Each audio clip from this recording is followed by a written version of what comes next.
120 words per minute. Please be ready. 5 seconds. Start. Mr. President, I would like to thank you wholeheartedly for hosting this historic conference aimed at protecting our environment so as to preserve our planet for the future generations to come. The city in which you are hosting the conference is quite serene and at the same time abounds in vitality. In other words, it reflects the benediction of nature on the one hand and the human urge to enhance its splendor on the other. We cherish the warmth of the welcome that we have received from the government and the people of this great country. Though we belong to different countries, I would like you to remember the fundamental fact that we inhabit a single planet. We belong to different races and different religions, but we are all primarily human beings.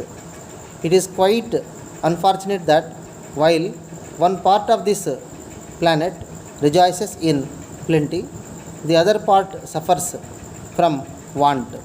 The plenty in the first part has brought pollution to its people, and the want has degraded the lives of people in the other part. I hope you will agree with me that such a fragmented planet can assure neither peace nor development to the people dwelling on it. It is therefore the responsibility of all the countries of the world to ensure that the affluence of some nations is not derived from the poverty of many others. I urge upon those who are attending this historic conference to contribute their might to strike a golden mean between drawing what we need from the nature for our day to day existence and leaving to it what it happens to sustain itself for the future generations to come. As it is, as several countries share this planet, it is true that very little can be done by a single country. But collectively, if we put together all our efforts, there is no reason why we cannot do something worthwhile to sustain life on this earth for centuries to come. It's a matter of great satisfaction that there is a large scale awareness among the people of all the countries, both developed and developing, about the need to protect the environment. I desire that this consciousness should cross the political boundaries and should become a common national and international norm.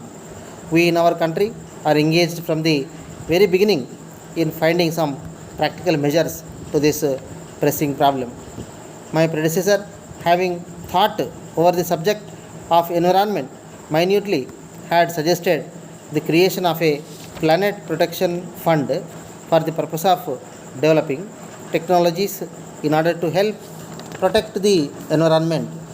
I appeal to the leaders of all the countries to give a serious thought to this proposal, as it is absolutely necessary to develop a whole range of such technologies. I would like to make myself quite clear at this juncture. It is not a simple question of transfer of technology. In fact, we have to make a beginning by stopping the transfer of such technologies which are intended for the destruction of the environment. Only then we can achieve something tangible. In this collective endeavor, there is an equally important responsibility on the part of the industrially developing nations. The people of those countries are really fortunate that they have developed a close affinity with nature and have not become experts in creating pollution and at the same time becoming victims of it. In this process, they might have quite naturally learnt to make use of the natural resources to the maximum extent possible. The people from the developed countries have to learn from the lives of these people the element of contentment which is preventing over exploitation of natural resources. Dear sir, I am in receipt of your letter of 2nd February inviting me to address the industrial labor on the subject of prohibition during the next month.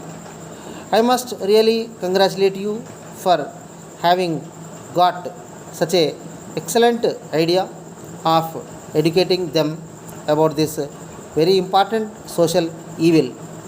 Alcohol is harmful to humanity in many ways.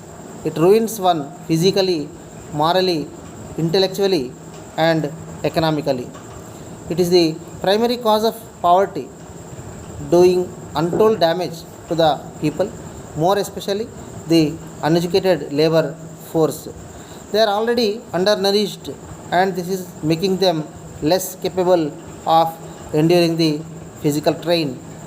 It is making them indolent, inefficient, and robbing them of their incentive to work. In the present age of industrialization, it is adversely affecting the output, increasing the accidents and interfering with the health and happiness of workmen. The workers who fell prey to this evil are prone to more sickness and diseases. Their average output is far less and they are exposed to the risk of accidents much more than the others. It is therefore absolutely necessary to wean them away from this social evil. What is required at present is the creation of a strong public opinion by making an effective and sustained propaganda. I would suggest the closure of shops on pay days in a slow and steady manner. These dry days in a week should be increased. Thanking you, yours sincerely,